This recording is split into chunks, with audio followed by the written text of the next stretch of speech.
All right, it's time for a nice discussion with Greg Papa, play-by-play announcer of the San Francisco 49ers.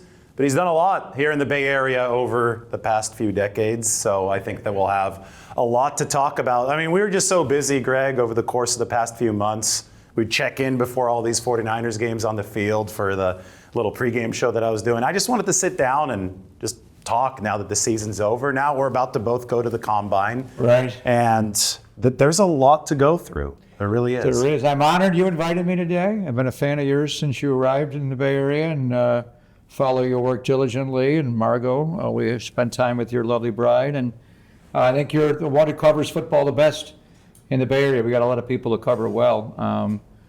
I've been in this market for a long time, decades, 4. I moved here August of '86 to do the Warriors games, and then added the Oakland A's games.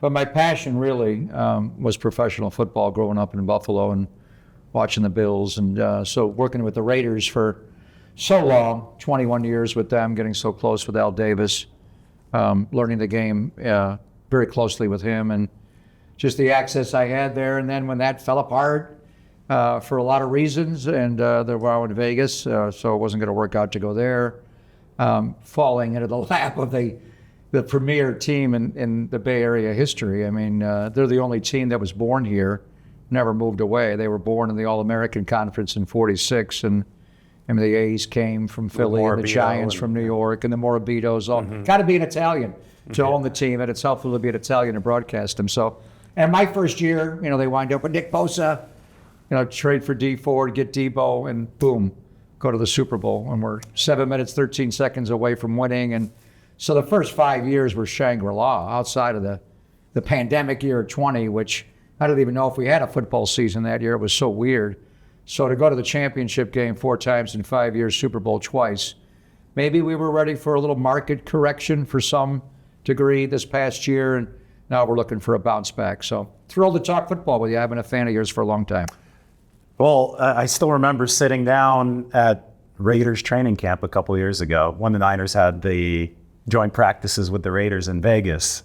That was some of the most fun I had. Remember, we were sitting there, you were 2 fields away. Yeah. And you had the binoculars. I had the Hubble telescope.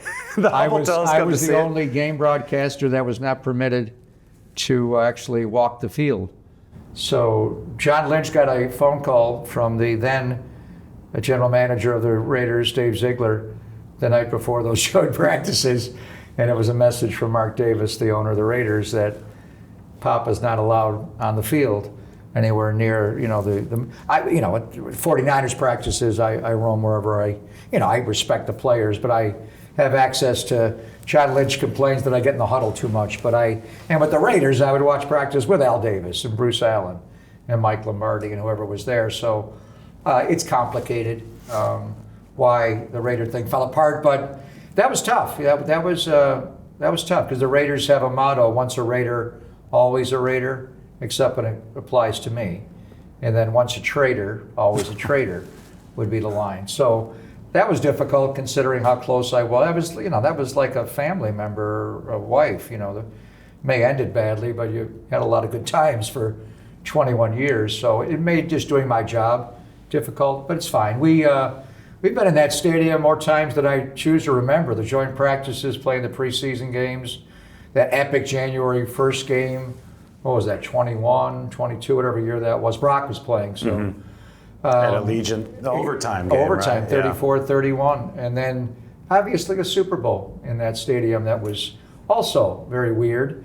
But it was fitting that it was the Niners and the Chiefs playing in the Raiders' home. And then, a lot of tough losses this franchise endured for those 5 years. But, going to overtime of that game and scoring first in the overtime. Only one other team has lost in overtime in the Super Bowl, and it was Kyle's team in 2016 at Atlanta. No one's lost the Super Bowl when they scored first. So it was hard, but it would have been so nice to win the Super Bowl. I've been with a lot of teams that have been close. The Spurs, I did my second year, we won the championship, but I've had a lot of losses in World Series and Super Bowls, and to get a Super Bowl victory for the team that I broadcast and to do it against the Chiefs in the home of the Raiders would have been fitting. Yeah. And speaking of your career, there's been so much, and I think that you just brought it up. There have been so many close calls. You mentioned Margot here. She was shocked about 4 months ago. I put on Moneyball for her, and then she saw you in the movie. I know you laugh about that in the production. I love it. I get Moneyball. $40 every quarter. The paychecks are still coming, I will buy Margot right? lunch once every 3 weeks. If you allow, you can come with us. Keep watching, Margot. I actually had scenes Does where that increase the check if there's more? No, no. It's pretty much standard. A SAG-AFTRA. I had a scene where I was supposed to be on the field talking to Brad Pitt around the batting cage that got cut, but that was an experience. I mean, I remember going there one day, was in makeup with Philip Seymour Hoffman. He had just done Capote and won the Oscar, and I was like, fanboy, like, Mr. Capote, you were so good. He just walked right by me like I didn't exist. I was like, oh boy. Even though you were a co-star. I put the hand down. I'm like, all right, blew me off the same way. You're getting in character. And then just going, I remember being there one day for hours. We got there like 8 a.m. in a trailer and had makeup. And they didn't call me until 7:30 at night. Bennett Miller, the director, walks in. It's like right out of a Hollywood scene, as we're filming the movie. He just puts his hand out, walks in the booth. Somebody puts a cup of coffee in his hand. Like, he doesn't even ask for it. He just puts his hand out, cup of coffee. Do what you do, Greg. I'm like, what do I do? so I just welcome to the Oakland Alameda Coliseum, the Oakland A's, and whatever. So it was fascinating. I actually got called back in. So that day I did a scene with Glenn Kuiper. Ray Fosse didn't want to do it. Glenn and I never worked together on Ace TV. He replaced me, actually, on Ace TV. Dwayne and Jeff's brother. And anyway, like a month later, they called me, and we're looking for the 20th game, the Scott Hatterberg home run game. Where's your call, that guy? I never broadcasted that game because it was on ESPN. Also, it was a Wednesday night, and the Giants were playing the Dodgers. And even though the A's are going for a record that has never been, when they ever won 20, no one has ever won 20. And do you understand what they're trying to do here? It's like Klay Thompson's 37-point quarter. What has anybody ever done? No, it's never happened. So anyway, that's the one time, I've had some great bosses in my life. Tony Salvador at KNBR, Al Davis with the Raiders, and Ted Griggs. I just love Ted and all the different sports channel, whatever we were called. But mainly Comcast, NBC Sports Bay Area now. That's the one time I got into an argument with him because we didn't broadcast that game. We didn't do the Hatterberg when they were up 11-0, lost the lead. Hatterberg gets the walk-off. I watched it on my couch. Dan Schulman called the game on ESPN. Wow. So I was like, why are we not doing this game? He goes, if we're going to take the Giants and Dodgers off the air, and this is Barry Bonds' Giants, I'm like, the rating will be a 10 if it's Giants-Dodgers. Even with the A's going for 20 in a row, it'd be a 5. So then after that, shortly, they started with, Sports Channel Bay Area, the overlap, or overflow channel, plus channels, they call it. So, and then they did California and all that. So anyway, we did not do that game. So they said, can you come in and recreate it? And I said, sure, but just take Bill King's radio calls. Look, his call was amazing of that home run.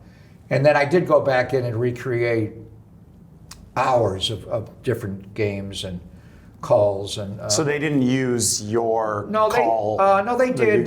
They lifted. No, they did. Like Tejada's the most memorable game I remember that. I remember my family, my kids were young, coming to the booth. It was Labor Day Monday. So Tejada had a game-winning hit off of Minnesota, Eddie Guardado. Every day, Eddie Guardado, base hit to win the game. And then maybe he had a 3-run homer hit to win the game. Then the next day, on Labor Day Monday, it was 19 in a row. He had a game-winning hit against Grimsley of the Royals. They were off on the Tuesday, then set the record on Wednesday, the 20th. But no, they took a number of my calls. But they the also Hatterberg one specifically. No, I never broadcasted the game. So they took Bill King's. So they took, you told them to Bill King's. I think I tried to recreate it for like 5 minutes, and I went, why are we doing this? Just take Bill King's radio call. They went back and they took a lot of my calls. They took a lot of Bill King's calls. They took a lot of Ken Korak's calls. They took Bob Costas, when they got to the playoffs against Minnesota, I believe, that year. I mean, they did it right. When I first watched the film, I remember being at the Fox Theater in Oakland, and Brad Pitt was there, and Angelina, was there. She lived out in Black Hawk, where I lived, real close to me. They actually rented the house in Black Hawk. I remember the scene I was there, that one day we could hear a radio call, and she had some code name that meant Angelina's coming. So like the whole facility was on lockdown, like this black, Uber, like motorcade comes in. Yeah, I was like, hey, here she comes. I was like, saw her for like 5. Anyway, she didn't come to the premiere. Brad Pitt was there, and I remember sitting there initially thinking, this is not very good. I didn't like it. Like the whole scene with David Justice with the Coke machine, like they make us pay for the dollar for the soda. And I actually did games with David on the ESPN. I remember when Halle Berry won the Oscar, first black woman to win an Oscar. I was with him the very next day, and their relationship ended not well. Anyway, some of those scenes were like, this never happened. And then, but then as I watched it, I remember being in Europe and watching it with subtitles over the summer. It was like what weird. language? I think we were in Greece, so I don't know. Italy or Greece, I don't know. It was like if I finally got hooked on it, I was much better as an Italian man because I am anyway. No, as I've watched it, I stumble onto it. I watched it from start to finish just the one time at the premiere, and I don't think I did ever again. And then I stumble into it here and there, and it's better every time I see it. It's better. So keep watching. Well, $35 every 3 months. I'll never starve. I have a story for you on that one. I'm from Visalia, and the A's Visalia single A affiliate, yeah. the Visalia Oaks, that Yeah. was the A's single A affiliate. I wasn't in Visalia at the time. My parents went and saw it there, and Brad Pitt mentions Visalia at least twice, maybe 3 times in the movie. Right. And I guess the whole theater in Visalia got up and standing clapped. ovation. First time Visalia's ever been mentioned in an Visalia Olympic. Oaks or the Visalia A's? It was the Visalia Oaks, and now they're the Visalia Rawhide because they're Arizona's Makes team. perfect sense. So, but Yeah. back in the day, I mean, they were the Twins team before that. They were Visalia Kirby was? Puckett Yeah. came up through Visalia. Yeah. I got to see some of the San Jose Giants growing up come through, play against the Oaks. So, still remember one of my childhood memories was Jason Schmidt coming in for a rehab assignment, and I got to see him pitch. When he was a Giant? Yeah, when he was a Giant. I might have been 12. People forget 13, how good he was. Man, was he he. was My throwing first year gas. doing the Giants in 2004, he was as dominant as any pitcher I've ever. I remember him against the Boston Red Sox at whatever the stadium was called then at China Basin, 3rd and King. What year? 2004. That was SBC. Yeah. Pac Bell, He's good. SBC, He's good. One of the baby AT&T, bells, I don't Oracle. Let's go. What's it now? I get confused. Oracle. It's not where the Warriors play? I get very confused. That's the problem, changed. yeah. Anyway, and I think Manny was out of the lineup, but they just won the World Series, and he threw a shutout, like a 2-hitter.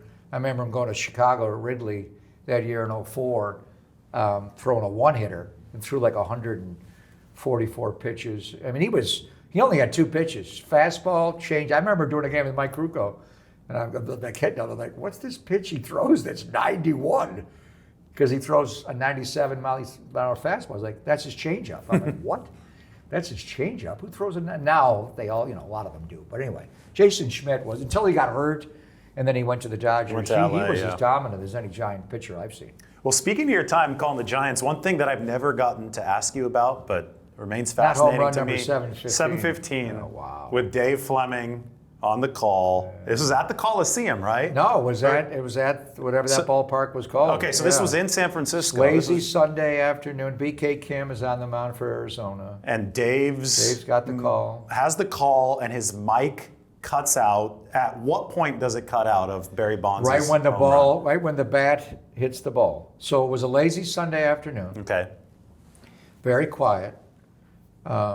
Whenever Bonds gets, when I first started with the Giants in 2004, whenever Bonds got up, the broadcast went, you don't tell stories. I had the same rule with the Bash brothers, Canseco and McGuire, when I did the A's. It's just, now it's time. The next pitch could go 700 feet. So be ready to adjust. So, but I wasn't doing the game. Dave was. It was a quiet lull. And the moment Bonds hit the ball, it was obviously gone. And this was going to be a home run to pass. When I was a kid, I'm old enough to remember before Henry Aaron got to 755, and I watched Hank Aaron at 714 and 715, and so George Herman Babe Ruth invented the home run. Yes. So that was the number, 714. And so for Bonds to hit number 715 and break the record, so the moment the bat hit the ball, it was clearly gone. And it went from a VU meter, you know, when you see a VU meter on the audio, it's down here like 20 to, it's just the whole stadium, it's just all, I think what happened was there was just a surge of audio where it went from very low to off the charts high immediately. I lost Dave, but I'm hard of hearing. I mean, legitimately deaf in one ear and hard of hearing in the other. Well, I've done so many games. Yeah, and the headsets are I loud. remember Grady Lever, our stage manager, when I was doing the A's, he would say to me, he would yell at me. He was like an older man who kind of mentored me. He'd say, you're going to be deaf by the time you're 40. And I go, it's hard for me. I remember, being at Yankee Stadium or Madison Square Garden doing a basketball game, and in order for me to broadcast a game, I have to be able to hear my voice, and I have to round out. You have a beautiful, you round off consonants and you finish sentences. A lot of people swallow words. That's my radio background, even when I do TV, so it bothers me. So I have to be able to hear my own voice. It's difficult to hear it over 50,000 people. So there were nights when I went back after doing the A's game to the hotel, hitting the pillow, and my ears are just. Because you've cranked up your headset. I had to hear it over it. So anyway, I'm legitimately hard. It's a problem now. I remember sitting on the dugout bench, and I'm off top with Dwayne Kuiper and Huey Lewis, and me, and we were like three old guys, although I was the youngest one, and we were all telling stories how we're deaf, and we can't hear anymore. Huey stopped performing because he cannot hear his own voice when he sings. Huey doesn't sing anymore. So anyway, the moment the bat hit the ball and it was gone, it was such a surge, and I lost Dave. So I was like, I thought maybe the crowd's just over him. That particular day, Lee Hammer, the infamous, famous Lee Hammer, the program director at KNBR, was filling in. It was a Sunday afternoon, and Lee Jones was an engineer, one of my favorite people in broadcasting. I worked Warriors games with him when I first got here. He did Giants, just a kind man and so good at what he does. He took that one day off as the engineer. Wow. So Lee Hammer, who's the boss of the station, is filling in, and Lee's roots were doing. Anyway, he hits the ball, I'm just kind of watching. Bonds goes around first, and Hammer comes running down the steps in the booth. Dave's calling it. And he's grabbing me. He goes, Dave's mic went out. You gotta pick up the call. I'm like, can I use a profanity on this or no? Is that not? Are you effing sure? I'm like the only thing worse is if his mic going out would be me stepping all over his call when Bonds hit second. So he's like, I'm like, you make sure his voice. I'm like, yelling. He's like, yeah. Bonds hits third, and he goes, no, it's not. So it kind of worked a little bit where he comes around third, or like Scully's call of Kirk Gibson's home run off of Eck. He didn't say anything for like 45 seconds. He called it, there she goes. And then he always tells the story that he went in the back of the booth at Dodger Stadium, got a cup of coffee, which I think, come on, man. Yeah. Who's doing that? That's an embellishment. No one's that cool, but it's big. If anybody could do it, he'd probably load up a pipe and, have a little tea. Anyway, it was then he came back out. taking Gibson a while around the bases, too. Then he came back out with Edgar Allan Poe and, in a line. Like, come on, man, you're a poet. But anyway, so when Bonds hit third, and I have reasonable, confirmation that it's that guy. Like moments ago, Barry Bonds hit legendary home run number 750. So Dave was that his first year with the Giants full time? May have been first or second. He was crushed. It was a big moment. He was on the Today Show the next morning. Everybody wanted to talk to him. So the whole line was that I got on the ground and cut Dave's, the cord of his mic right when Bonds hit it, and I'm stealing the home run, which I didn't do. So I didn't realize it in the moment how big of a deal it was. The ultimate thing I remember, and my brother was a sportscaster in Philadelphia, my mentor, and he's since passed away. That night, he calls me, and he's just laughing. You get the biggest home run call in the history of baseball, and you ruined it. He's just killing me. I'm like, oh, fuck you. So anyway, yeah, that was. Dave and I have fun with that, and I bring it up with Hammer whenever I'm around him. I haven't seen you since you screwed Dave's call. Well, he's gotten 7:15. several big ones since Oh then, yeah, too. I mean, So, Dave's one of the very. Dave's a good guy.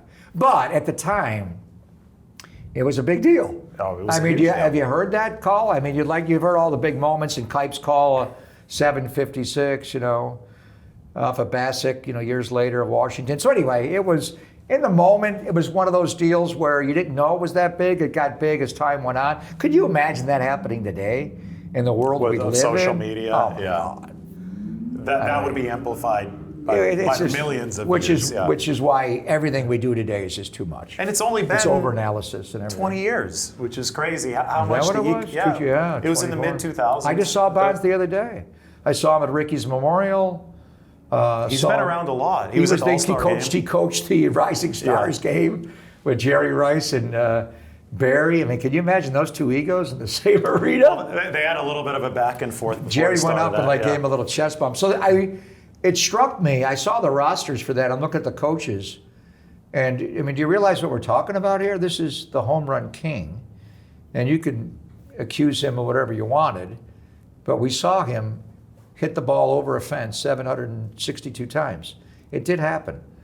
And then Jerry, and I call Jerry's 200th touchdown in the NFL with the Raiders. It was in Denver against Mike Shanahan's team, the Broncos, on Monday Night Football. And what did Jerry get to, 209? So when we do a Mount Rushmore of Bay Area athletes, Those two guys have to be on. are they though? I mean, you got Mays. Steph, Willie, and Joe. And then to me, it's always been one of the two. So we're limiting Mount Rushmore to 4? Well, have you been to Mount Rushmore? There are 4 presidents? We're not going to count Trump's head. He doesn't count. So- Even though I'm sure he's computer generated. Yeah, you can add it with AI, Elon probably but- did that for him. But, no, I okay, think it's so we're 4, keeping it dude. at 4, or we're gonna yeah, go I mean, 5? isn't it 4? I think it's 4 presidents at Mount Rushmore. So obviously, He should know more than me, right? obviously Joe and Jerry does have to get there too, because I think Jerry's the best football player ever. It's hard to differentiate between positions, but the statistical domination that we saw from Jerry Rice, the fact that he put Are you 2 or familiar maybe with Don even Hudson of the Green Bay Packers? was before my time. Well, I but, know yeah. you do a lot of research. You go back. I am familiar with Don He Hudson. dominated the wide receiver I'm position opening. in his era more so than When but there I would wasn't give as it much to you. passing. Jerry's the GOAT. I'm playing. But Don Hudson did dominate the wide receiver position as he was Gretzky. There are certain, Ruth Gretzky did things statistically that are like, what? Jerry did it consistently, the Triple Crown. Do you even know Jamar Chase won the Triple Crown last year No. until it happened? Why didn't we get that, for Offensive Player of the Year and Saquon and Lamar? I'm like, wait a minute. Jamar Chase leads the NFL in receptions, yards, and touchdowns. That's only been done 4 times in the history of Yeah, the it was NFL. Why special. don't we? And Jerry was one of the guys to do that, and Cooper Kupp in 21. But Jerry, was the best receiver in football for a long time. The longevity. Don Hudson just was Ruth or Gretzky. He took what was the norm. Like one year, Babe Ruth hit more home runs than anybody else in the American League. I'm like, what? Who does that? So Hudson, because they didn't throw the ball back then. Yes. It was a different. So relative to what else was going he on. dominated. But anyway, Jerry's Jerry. I'm just poking Oh, fun. you're talking about calling his games for the Raiders, and in 2002 He with was- Oakland, he was he had 40. 1,200 receiving yards. He was 40 years old. 869 receiving yards at 41. The Super Bowl, when we lost Super Bowl 37 to Tampa Bay, Tampa, Jerry, yeah. Tim Brown. Can I swear on this again? Yeah, go for He it. shit the bed. Tim Brown had a Debo game. He had a bad game. Jerry was unbelievable in that game, and Jerry, That's at 40, right? At he age was 40 or 41. It was even at the time. 2002. Yeah. 40. Yeah, he played in the Pro Bowl. Jerry, being around him those years, and obviously he's worthy of it. He's got a huge ego. So does Bonds, and they should. The home run king, the touchdown king, but because he was new to us, and the way it ended with the Niners, with T.O. having the 20 catches the Yeah, last game. yeah. Jerry was. I remember sitting on the field in Alameda after a practice, and like directors' chairs, like you and I are sitting. And we just went through the route tree, and because he blew me away. He was so different than Tim Brown. Tim is just a broken field runner. It's a little like Debo. I see some commonalities in Debo and Tim Brown. Interesting. Where it's their ability to run after. It's not. Tim's genius is just feeling your body and where you are and sliding. And Jerry was everything was mapped out, choreography, dance steps. It was exactly, and he would. What was interesting to me was and I knew about it with the Niners. I'd read about it. Whenever he caught a 7-yard slant in practice, he'd run it 80 yards for a touchdown. And it was like, wow. After a while, I thought it was kind of annoying. Like, can we run the next play? What are you doing? Like, you're like holding up practice for a minute. He was getting his conditioning. But it was what, but anyway, he was such a detailed, so he was Bill Walsh. You're not going to go to Bill Walsh and, run a 12-yard dig or 18-yard dig and not run it at 18 yards or, a 3 and out, whatever the route was. He was going to run it exactly the way it was supposed to be, or he'd get chewed out. He was raised that way. Where Tim came into the NFL from Notre Dame being a kick returner and then hurt his knee. So anyway, being around Jerry and just the brilliance in his work ethic. Mm-hmm. Now, he had a huge ego. I remember there was a game against Buffalo where he did not catch a pass, and it snapped the streak. I forget, however many games in a row. 2 million games in a row. Jerry Rice caught a pass, 2-1, whatever it was. He was so mad. But the Raiders barely won the game. It was like 9-3. Bledsoe quarterback Buffalo. And it was like they couldn't make a first down, let alone get it. So after the game, Al goes, boy, Jerry's got a big ego. He's so mad that he didn't catch a pass. I'm like, what do you think, Al? He's Jerry Rice. But he was meticulous. Absolutely meticulous as a route runner. It was great to be around him. That really, I've read a lot about Bill Walsh, especially recently. I'm reading the book called Genius on Bill Walsh, and the introduction the one his son wrote, or there's many of them? No, this was not for this was just an author. I forgot the author's name, but it's very well researched, and it goes through his entire life. But I'm at the spot now where they drafted Jerry Rice, and he discovered him. Bill Walsh discovered him before the 49ers played Houston, the Oilers. He was in a hotel room watching on Saturday. Yeah, some local TV highlights. But right. What you were saying about Rice bringing the work ethic, the standard that Bill wanted to the 49ers building, I think that's what allowed that dynasty to really form. They'd won 2 titles already, but this is what turned it into overdrive. And then what the 49ers did in 1989, 14-2, they beat the Broncos 55-10. That was perfection offensively, and I don't think that wasn't his team. I know it wasn't Bill's team. He didn't get. He should though. I think he gets credit for it. I think in colloquial circles, I think so. Yeah. It was the year after he left, right? Yeah. But you go back to finding Jerry Rice and Rice elevating that offense, essentially replacing Freddie Solomon, elevating that offense to a Hall of Fame level. Without a doubt. And I think you go back to the cultural impact that he had on that team. You talk about the work ethic. Yes, there's the ego involved, but the work ethic went to another level, and others followed. And I think that's what Bill appreciated the most out of Jerry. I was obviously very close with Al, but I did games with Bill. I did Stanford games with Bill on ABC, and he would get as soon as they would break the huddle, he would get mad. He'd slam the table. And he didn't like the way they lined up, and then when the play started, he'd get mad. You talk about the greatest football coaches that's ever been, and Belichick's had an amazing career. The 6 as a head coach, 2 as a defensive coordinator. Those 2 back-to-back games when he beat the Niners in the 90 NFC Championship game, and then beat the Bills with the K-Gon offense in Super Bowl 25 are the 2 most masterful defensive game plans in the history of the sport. He took down the 2 best offenses back to back. So Belichick's in a different category, but to just omit Bill, even like Paul Brown, what Paul Brown was able to do as an offensive mind, it all came from Paul Brown. But Bill, look at the league now. It's all Bill. and what he was able to establish with that short passing game.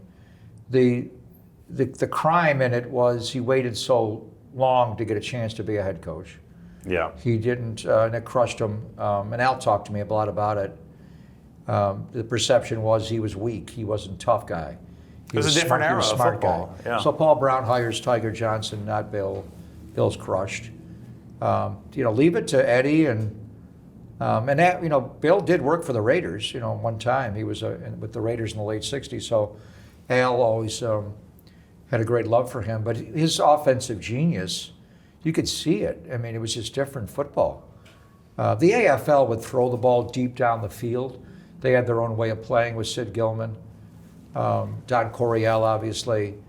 But Bill, the way he incorporated the short passing game and the running backs and the tight ends in the passing game was genius. And he ran the league. What hurt him was he got hired late, and he was nuts. He was just too emotional. The Anthony Carter loss in '87 when the Vikings beat him. And then the '88 season, the next year, they ultimately won the Super Bowl, but he was out of his mind. They had a loss to the Raiders middle of the year that dropped him to 6-5. Mike Shanahan. Yeah, it was a 9-3, whatever. 9-3 I think he either was fired after that game or quit. I mean, I have to ask Eddie. Then they essentially ran the table, won the Super Bowl. His last play call is genius, where he lines up John Taylor as a tight end position. He's not even the primary on there. Anyway, and then he just, for whatever, he was like for me a little bit back then. They were so wrapped up in what they did that he quit, or whatever it was. He didn't come. So that's where the stress. Now, Steve, you think that was Bill's team. Well, the record book show it was Seifert, and a lot of the players do speak to. They wanted to show they could win without Bill. There was a little bit of that because he was hard on players. But the '89 team is arguably one of the best Niner teams. That in '84, and one of the best teams of all time. They had the greatest. Outscored their opponents by 100 points in the postseason. I mean, what Philadelphia just did in the championship game of the Super Bowl was amazing. It wasn't what the Niners did in '89. In those two games, won that game 55-10. So Seifert doesn't get into the Hall because of the shadow of Bill Walsh.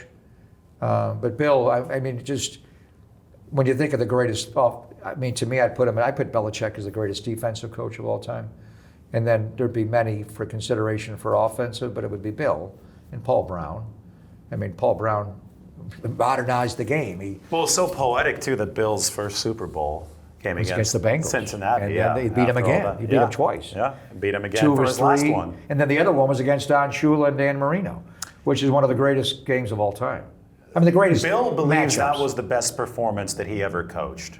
Which one, the Miami game? The Stanford Stadium Miami game against Marino, where a lot of the discourse leading up into that game was like the discourse you see today. The big, strong quarterback is going to dominate no matter what. But it was, Joe was fantastic in that game. But the totality of the team effort that the 49ers put in that '84 Super Bowl was something else. Well, Marino was, and I saw Dan play at Pitt. And I was at Syracuse. We broadcasted their games. In his junior year, he was as dominant as any college football player ever. So you were a student broadcaster and you got to see Marino? Yeah, I broadcast the games, yeah. Okay. At WAER, I was the sports director of the Syracuse. So you traveled everywhere? Well, we didn't make every road trip. I was a sports director, so I divvied out the assignments my junior and senior year. We also had the AAA rights to the Toronto Blue Jays team, the Syracuse Chiefs. So I did 2 years of AAA baseball between my sophomore and junior year at Syracuse and my junior and senior year. So I did hundreds of baseball games. So you were way ahead of the curve. So I was hired by the Indiana Pacers when I was 21. I was hired directly out of college. I'm the youngest full-time play-by-play announcer in American sports history. Now I'm the oldest, which sucks. Anyway, I don't think you're quite there yet, but you'll probably hold that youngest title. I'm going to live off him. So what were we talking about? Well, we were talking about you calling Dan Marino's games. So Marino's junior year was, and then he had issues off the field, a lot of rumors about him, and he wound up sliding to 25. Al took Don Mosbar at center before him. Don Mosbar. Mount Whitney High School. Yeah. Visalia, California. What was another That's my high Visalia? school. That's my high school. What was the outstanding characteristic of him? Very tall. Yeah, he was very center. tall. 6'4", 6'5" center. He led Mount Whitney to glory in the Cowhide game against Redwood High School. And he was drafted by the Raiders ahead of then Dan went to the Marino. Raiders. And yeah, he was a great lot of good player. He players. played a long time. Centers typically aren't that big. They're 6'1", 6'2". Most bar because getting down up when they're under center. Anyway, Marino was so good.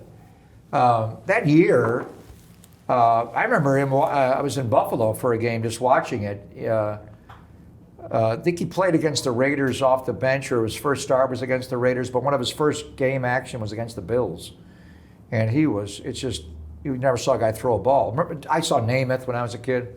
I mean, Namath he just flicked his wrist and the ball. He had no knees. He didn't stride. The ball would just soar in the air. Marino was more, 18-yard digs to Duper and Clayton, and it was boom. The ball came out fast. But that year he threw for 5,084 yards and 48 touchdowns. His first full year as a starting quarterback, it was like Mahomes in 2019. His first year he goes for 5,050. And those days, too. Obliterated the record. Yes. So going into that game, it was Marino and the Marks brothers. Niners defense smoked him. The thing that's interesting about that game, and I've watched that game back on YouTube a few times, that's where the no-huddle offense really started. Miami used it, like every team does, 2-minute warning, end of games, end of halves. But they jumped into it early in that Super Bowl, in like a basis of before Sam Walsh did it with the sugar huddle in Cincinnati, and obviously Buffalo made it their mainstay with the K-gun in Buffalo during their championship runs to Super Bowls. But they jumped into it early. They actually took the lead in the game. They threw a touchdown pass to the tight end. Joe had that amazing touchdown pass to Carl Monroe. You ever question Joe's arm strength? Watch that throw. Roll into his right, and he just like wow. And Roger Craig went crazy that game too. He could have been the MVP. Anyway, so that's one of my favorite Super Bowls. I was actually doing the Indiana Pacer games then. My car went dead. I could hardly watch the game. I had to watch it. But anyway, that was Joe Montana against Dan Marino, and it was Bill Walsh against Don Shula. So, that one always gets kind of swept away. But anyway, Walsh won 3, and 2 were against the Bengals, Paul Brown's team, and the other was against Shula, the winningest coach of all time. And 2 were without Jerry Rice. And then that's what supercharged the dynasty. And unfortunately, Bill wasn't there for that 4th one. But so he only won the one with Rice, huh? He won 88. one with Rice in 88. And Rice took over that game, but it was Taylor who scored the winning touchdown. Rice had what a couple of huge catches on that final drive. He was MVP of the game, yeah. Yep. And then obviously 94 happened. That was the last time that the 49ers have won a Super Bowl. That came in Miami again. There's a lot of Miami Super Bowls. I'm well aware. I have to ask you, you talk, I called student radio games for Stanford back when Harbaugh and Luck were there, and I got to travel. That was a cool start to my sports journalism career. Going back, what was your first football call, or what was your first call in general over at Syracuse? When I got there, the Carrier Dome opened. Mm-hmm. So the very first play, I wasn't broadcasting then. I was a freshman. We had a procedure how to get on the air. I would sit in the crowd with Sean McDonough, one of the great voices of ABC. He's going to do Canada USA on Thursday night. He was my roommate, and we would sit in the crowd in the Carrier Dome and have a tape recorder, and you had to have a demo tape, and then the sports director would clear you. Ultimately, I became the sports director. And was Sean's because boss. it's hyper competitive. It is. Syracuse, there were a lot of good. Mike Tirico was there. Sean, Bill Roth, Dan Horde, the voice of the Bengals. A lot of paid, obviously. Marv Albert, Dick Stockton. So you're sitting there in the crowd announcing the game.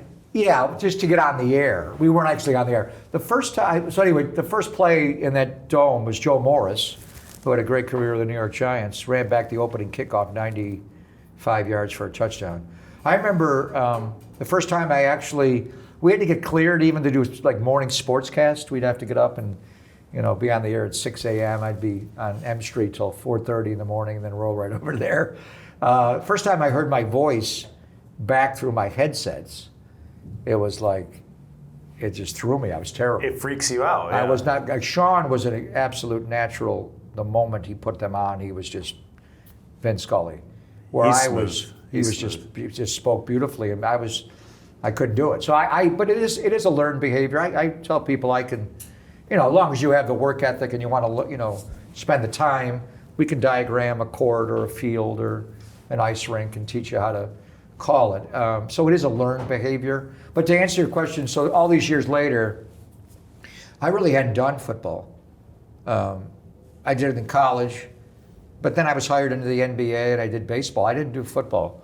I did LA Rams preseason games one year on TV. What year was that? John Robinson. I want to say late 80s, mid 80s. So Irv Pankey. Irv Pankey. I went to high school with his two sons. Yeah, that was Do you John think Robinson. that He was very, anyway, so when it came time to get the Raiders job, they didn't want to hire me because I had no football tape to give them. I think I gave them that Rams preseason game. Oh, you know what I did? I did a bunch of football on TV, like for ESPN. I did it with Jack Snow, like Fresno State, San Jose State. We did the Big West Conference.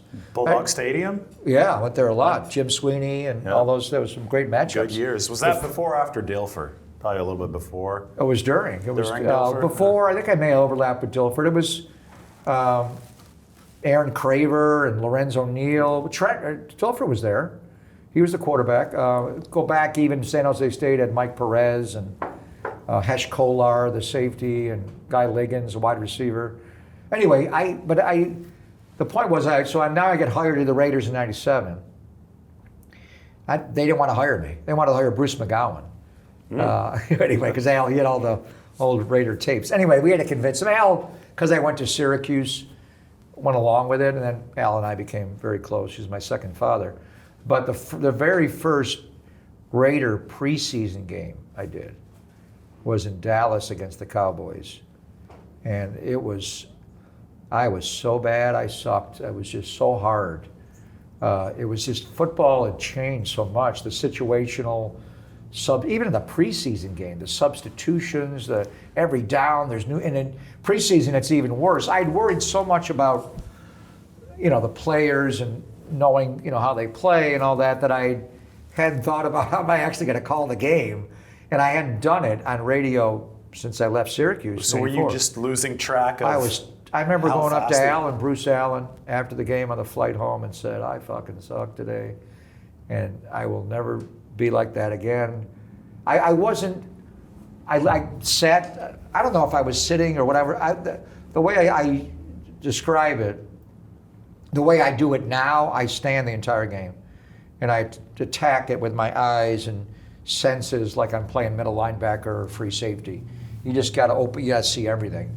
I wasn't proactive. The game was riding me. I was behind it all. It was brutal. The very next game, we came back home to play Green Bay in the preseason, and that was much better. So to answer, the first time I did that was the one game where I just was humbled. This is hard. It's like, because football, when Bill King did it and Bill was giving me pointers, they didn't sub as much. They occasionally went to a 3-wide receiver package. Mike Ciani went in the slot in the East formation, but it was Biletnikoff and Branch, and they didn't move around a lot. Now, especially in a preseason game, like, who's the quarterback? Aikman's going to take one series and be out, and who is it, Jason Garrett? I don't know. You gotta know a lot of names. It took me a while. Football, especially on the radio, when I do it on television, like in the preseason, we do TV that are not on national games. It's more of a sit back and analyze and watch. Where if you're doing it on the way, at least I do it, is you really have to attack the game. Otherwise, you're behind. I hate being behind the call. I hate hearing throws, touchdown. It's got to be throws, caught. And then the crowd. You got to beat it. So. Anyway, so that was. You just asked me about the first time it was that game in '97 at Texas Stadium in Irving was a humbling night. And it sounds like that really influenced your career and has this is how I get ready for a game now. You treat it like a middle linebacker, like a player. I see you now before every game, and it does seem that you have a consistent routine, because I can expect, I have my routine. I like to cover the game from being on my toes, not on my heels, and I'm not even calling the game. I need to be ready on but you gotta watch social it, media. I got to watch, and I'm going to react with my video shortly thereafter. Then I want to write the best article. So I have this dedicated routine, and it always, but this is by accident. Whenever you join my live, like, it's not that I planned that. It's because we're in the same spot at the same time before every game. So I see your routine. Now I want to ask you about it. What is that game day routine? What you see is the final piece. Yes. Which is right before kickoff. But you're getting mentally locked in. But I study mainly the other team when I'm doing that, because I've watched us all week in practice, and I just like to watch certain idiosyncrasies of the way the players run. A lot of it is for the talk show, and there's so much around the games. Like when we go to the combine and analyze the players, you can learn a lot by, like Cooper Kupp. Anyway, my routine starts. Right after the game is played on Sunday, I take a little break and rewatch the game back Sunday night a couple times for my own, to do the talk show. And then I'll watch the All-22. And but basically by Tuesday, I'm done with the previous game, and now I'm on to the new team.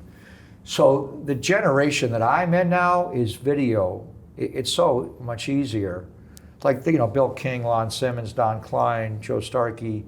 When I was doing the Raiders, I used to travel with this gray duffel bag filled with VHS tapes. Or not filled, but I'd have 4 or 5 tapes from the other team. The Raiders would get me a VHS in my hotel room. The hotel a lot of times thought I was a coach. So there'd be a whiteboard in there, and there'd be all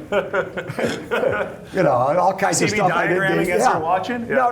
I didn't need, all I needed was the VHS, and it was the old school beta.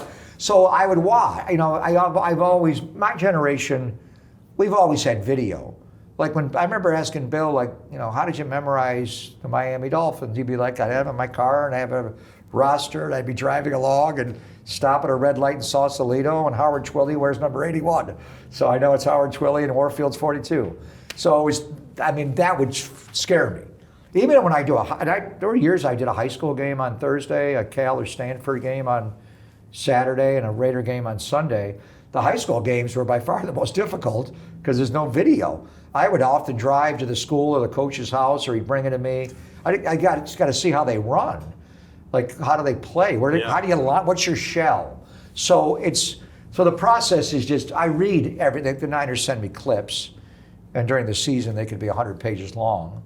But I also get John Kingdon is a very good friend, was Al Davis's director of scouting, sends me what's called For Your Eyes Only, which is the compilation of the clips of the entire league.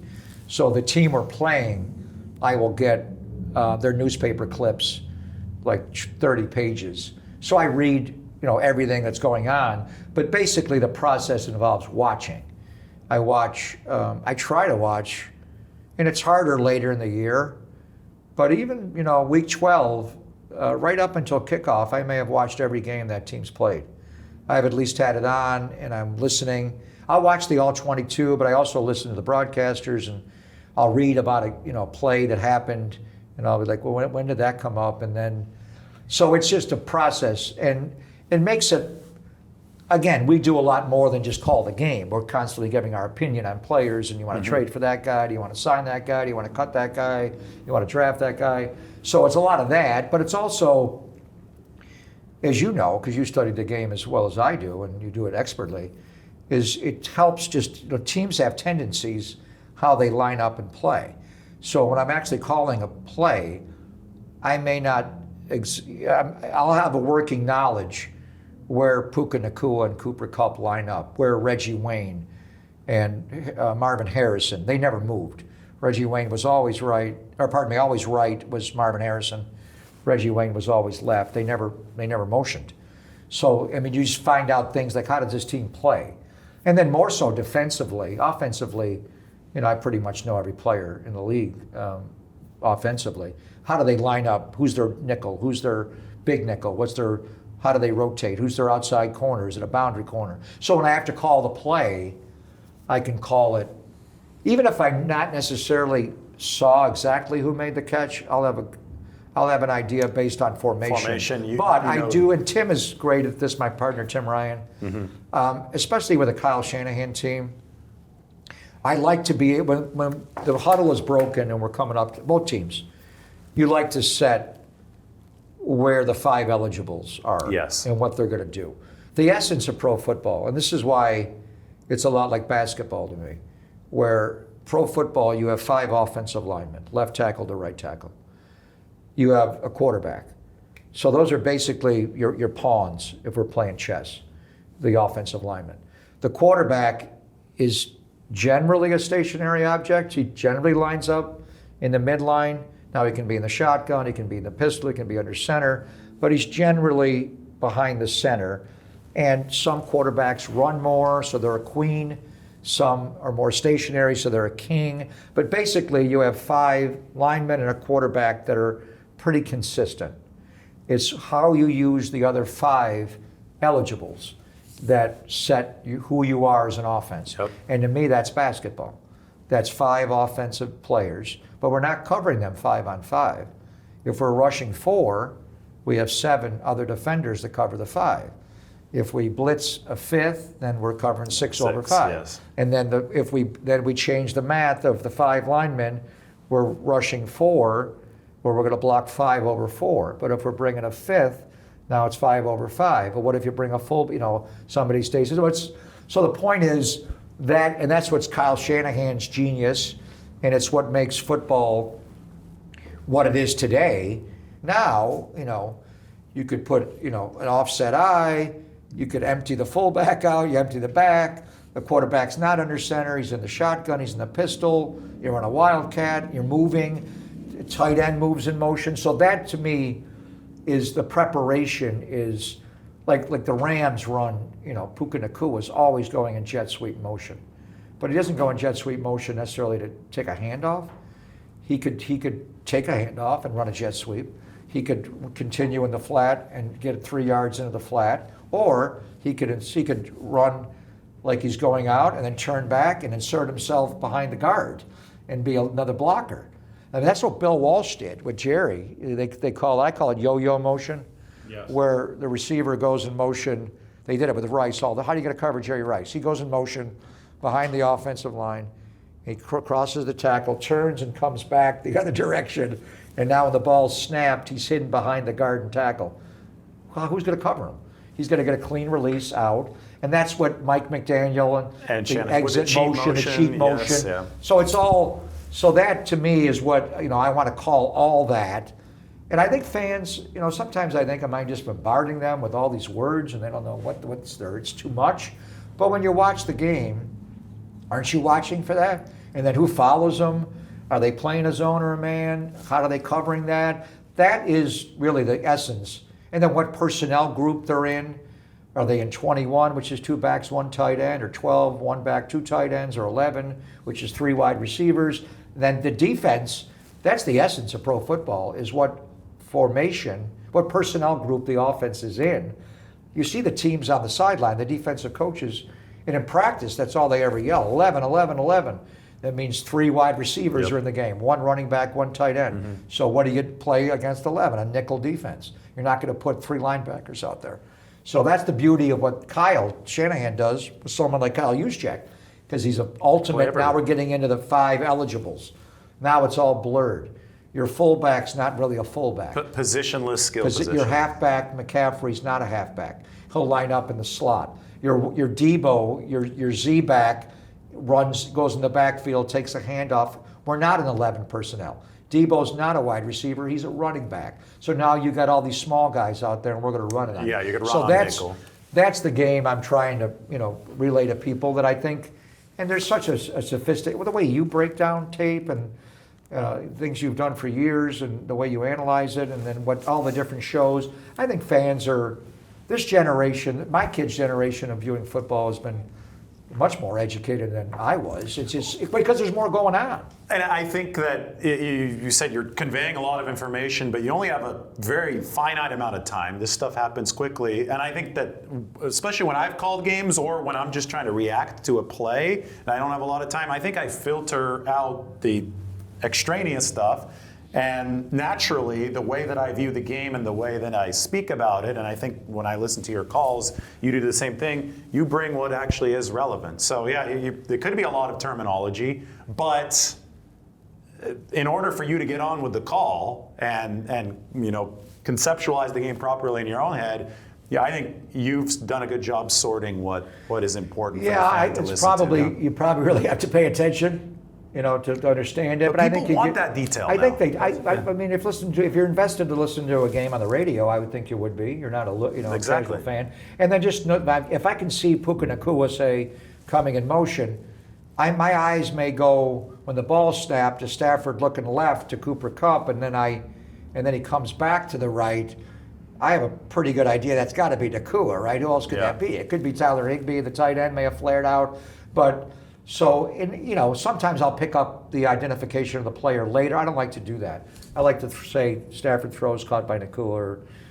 It sounds terrible. Whenever you're listening, the worst is when somebody is so unprepared that they call it the number. Number 15 called. That's amateur stuff. I understand that. One of the greatest to ever do it was a guy named Lindsey Nelson. And Lindsey did San Francisco Giants games. He was most probably well known for Notre Dame football and the New York Mets. But he would do Monday Night Football, and he had this very distinctive voice. And like the Jets are playing it's Namath. So he'd be like, Namath throws, caught by 88. Caught by 88, Barkham. Caught by 88, Jerome Barkham. And it'd be like he went right down the roster. He saw 88, where if you don't know 88's Michael Irvin, move on. So it's like that would bother me. If you ever hear me say throws caught by number 4, it's time to retire me.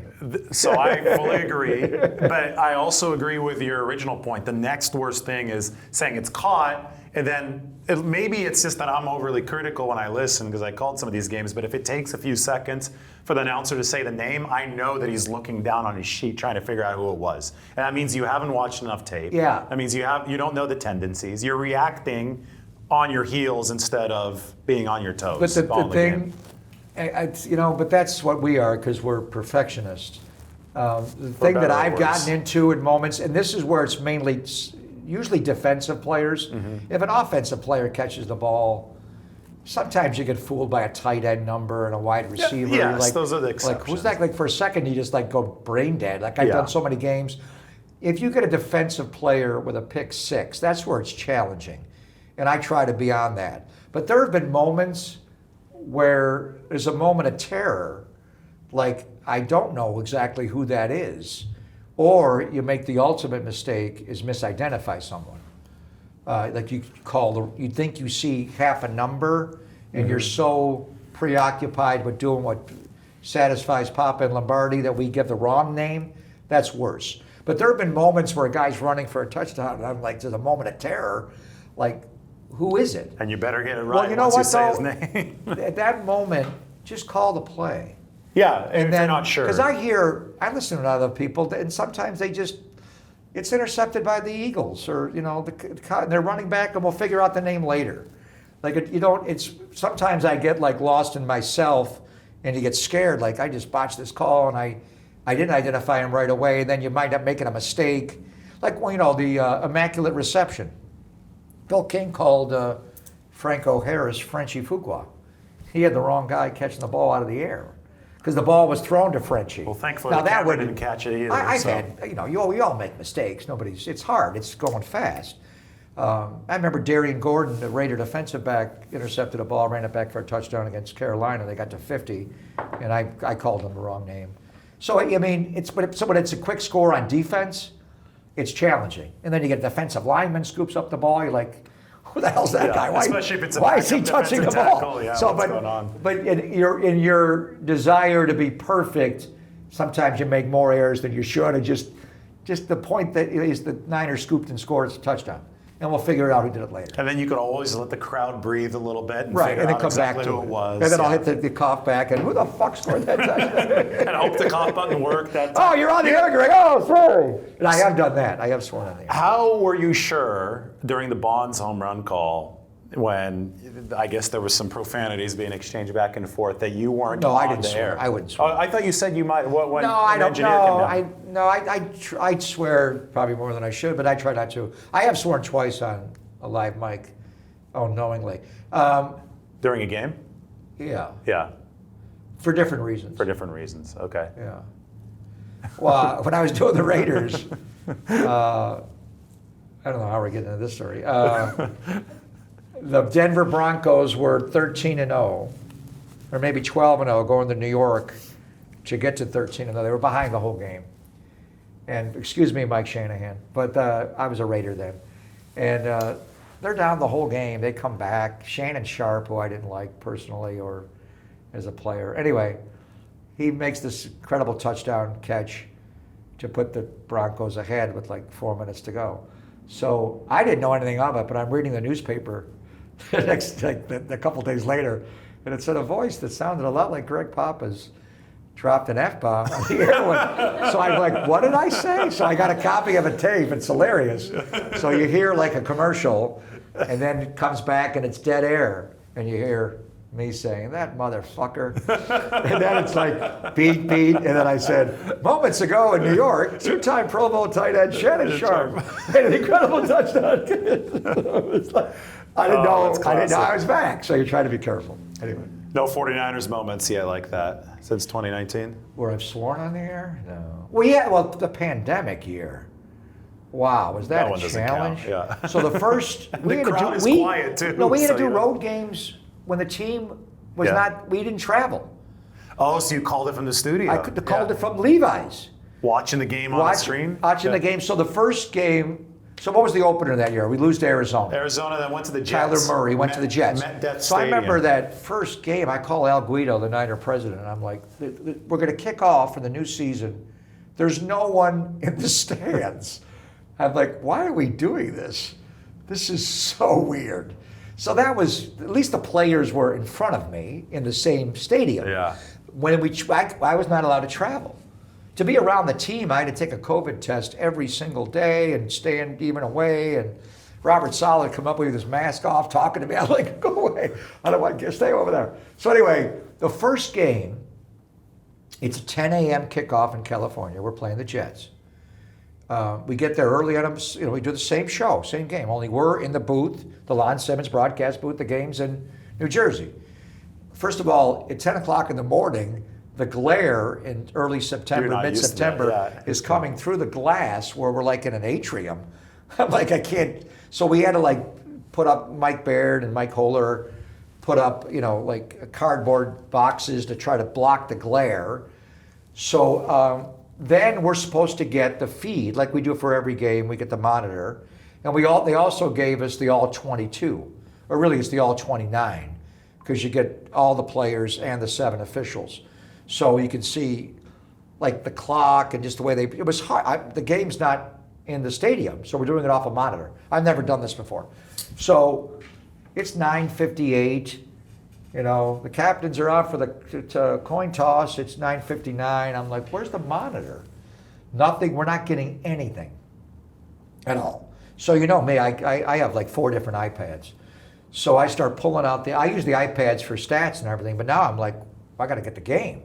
So I fire up whatever device to watch the game. So I get 2 going. I give 1 to Tim Ryan, my partner, and then I'm firing up my other one, like on the opening kickoff. I'm like doing it. So Tim's iPad was ahead of mine by like 30 what seconds. A disaster. No, for the first play of the game, remember the first play of the game? The Raheem Mostert, Raheem Mostert 80-yard touchdown. Yeah. You're good. So my iPad, I'm literally now just getting it up. Is Tim yelling So prematurely? Tim says, so I go, and the Niners break the huddle, and Garoppolo goes into the And Mostert's the tailback, and Tim goes, oh! And I'm like, well, I guess it's going to be an easy call. I guess it's Bing. Yeah. So it's 18 toss to the right. Yeah. I'm like, Mostert, turns the. So we laughed. So his iPad was 30 seconds ahead of mine. So you guys are literally watching off YouTube TV and broadcasting the game? I didn't even have YouTube. I think it was NFL, my yeah. app or Reds. I don't know what it was. I don't know when we got it back, but that was insane.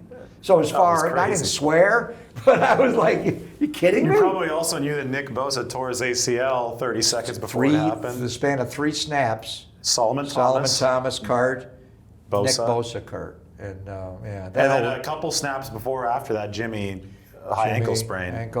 They won the game anyway. We can wrap up just talking a little bit about, you brought the hat in here. Well, I brought this for you. He did. This is, Guy Haberman gave me this. Guy Haberman has good merchandise So it's now. 262, which is the guy. It's also the number of wins Justin Verlander has. So he's 38 away from 300. But for our guy, it's Brock Purdy. We'd hope, Giants fans will hope that number Goes to doesn't 300. stay You think he'll stay long relevant. enough to be a... Well, at least they hope that it doesn't stay at 262. We'll have to get a new hat every time he wins a game. It changes. But Brock will be forever 262. 262. And the evolution of Brock, and we saw it from, literally his first OTAs, the first training camp practices, his first preseason game against the Packers when he had the game winner going to his right, the 2-point conversion, the way he ran the clock down, then going to Minnesota and those joint practices in Egan. And I remember watching him on the field standing behind the offense with Mike Shanahan. And Mike's a little guy, played quarterback, and I'm smaller than both, but I'm like, how does Brock see? It was amazing to watch Brock just slide, and The way he can angle his body. but it was the way he processed. And then to see the success he's had, and it's, you know what I thought of him right away. Kawakami got all mad at me when I said he was going to beat out Nate Sudfeld. Where's Nate now? And that was he a on the weird. roster now? And then Trey just struggled. It was just Trey just. He had some good moments in that preseason. Where Trey got sideways was the finger injury against the Raiders. But anyway, Brock becomes the Brock star, big brain Brock, and the year he's had. And now, the 262, and Cam Inman wrote this, but I was talking about it on the radio. So what if they gave him $262 million? So the question would be, how many years? How many years? If they could sign him to 10 years, like Not 26, but if you did it if you gave him 262 for 6 years, and now he's in the low I have to do the 40s. math I've already now. hit like 41.2, whatever it is. So if you give him 262 for 6, he's going to make low 40s. If he does it for 5 years, it's 52. If he does it for 4, then you're Dak, and they're not going to do that. So the question would be, Dak. Over 4 would be 65.5. they're not going to do it. So it's just a fun number because he was the last pick in the draft. He's Mr. Irrelevant. They're not going to do it, but it would be. And I know how much you believe in him, and I do too. But I think there's reason to be a little concerned about his play this past year. I think Brock would tell you, and I know obviously not having McCaffrey and not having Ayuk for most of it, and Debo being largely ineffective. What did they score? 40 touchdowns together in 23. What did they get to last year? 3, 4? I think it was 3 between For those most of the year guys. it was 2. Yeah. McCaffrey, none. Ayuk, none.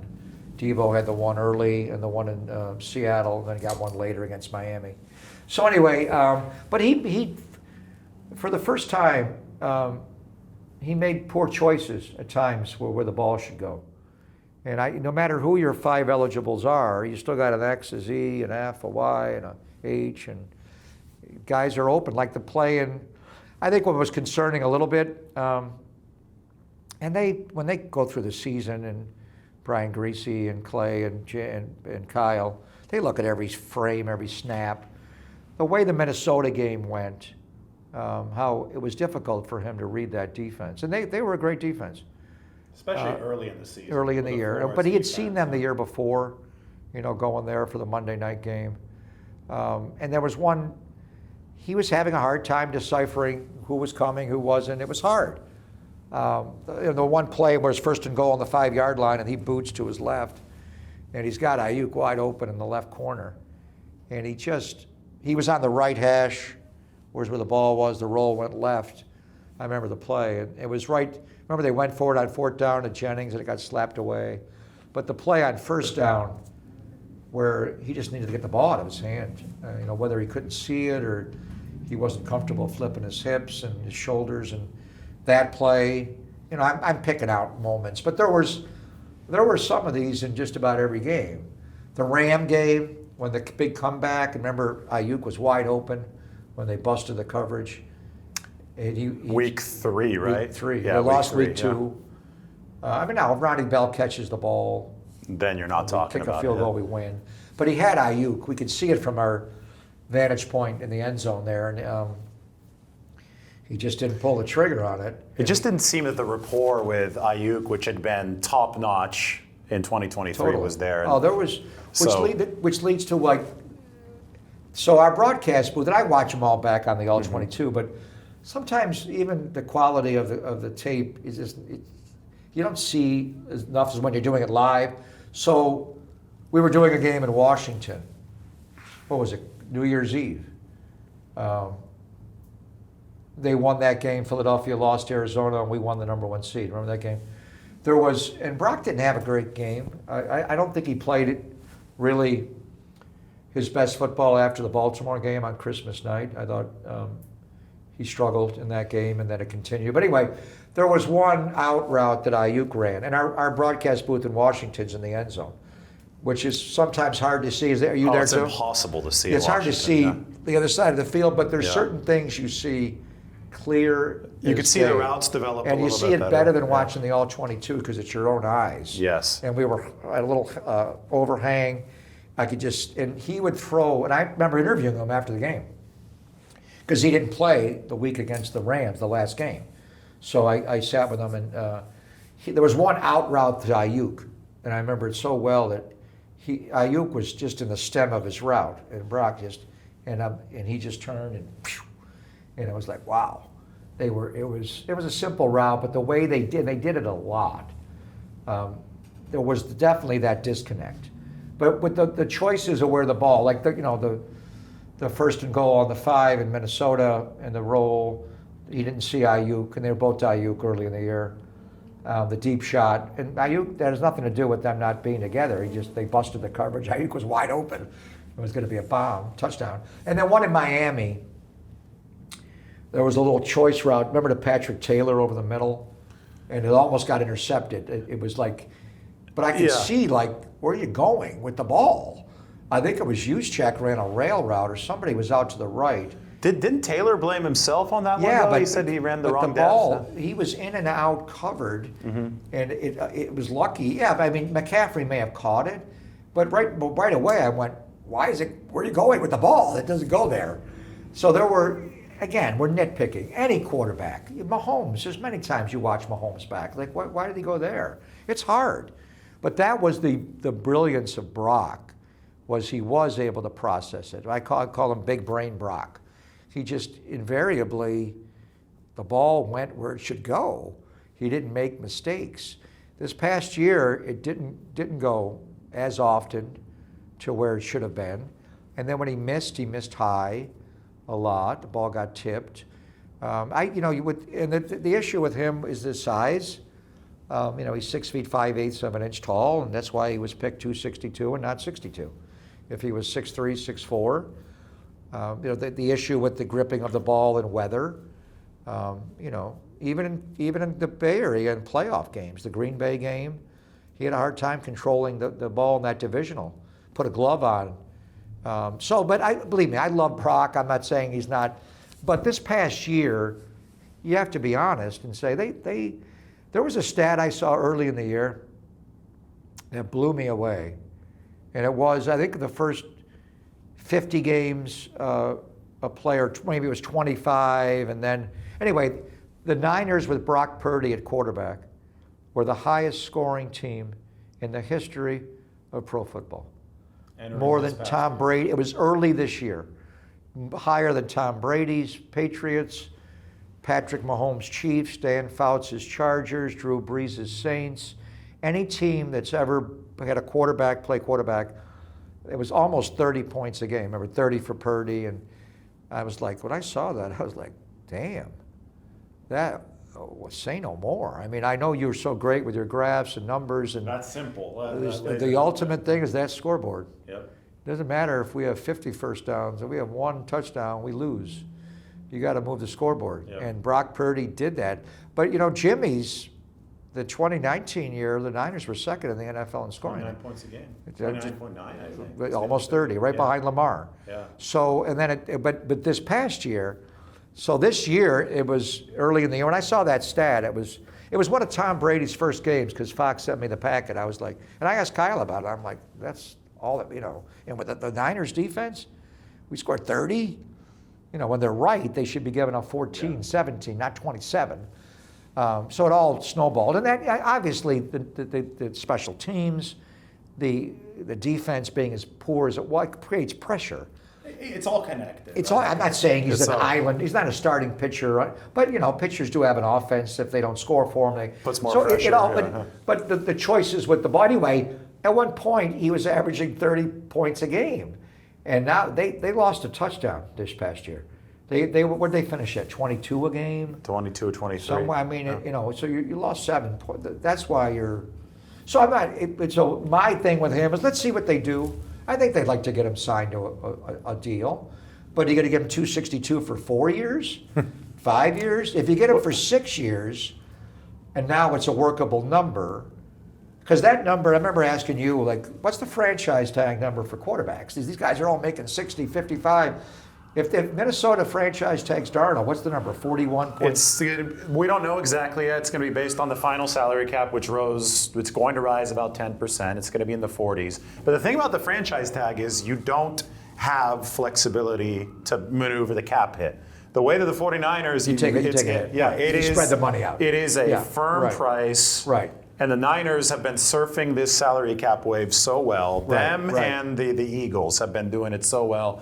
And somebody who's also done it really well with their quarterback are the Chiefs. The 10-year deal for Mahomes, I'm still shocked that he chose to bound himself to team control. This was for 10 after years. he won a Super Bowl. Yeah, no. He beat us in 19. No, but I thought, Well, you don't in want- general, a QB is going to want a shorter deal so they can hit free agency But sooner, right? Yeah. I remember talking to Lee Steinberg. He was my agent. Lee's the one that did that deal. I remember talking I was blown away. He also bought a piece of the Royals. He wanted to really. He really wanted to And I entrench think himself in they've Kansas obviously City. redone that deal a little bit. It's open to be redone, Right. and the quarterback always is going to have the leverage to walk away and say, redo my deal, or else I'm not showing Now, you're up. not. You're not Yeah, so proposing the Niners sign Brock to a 10-year contract.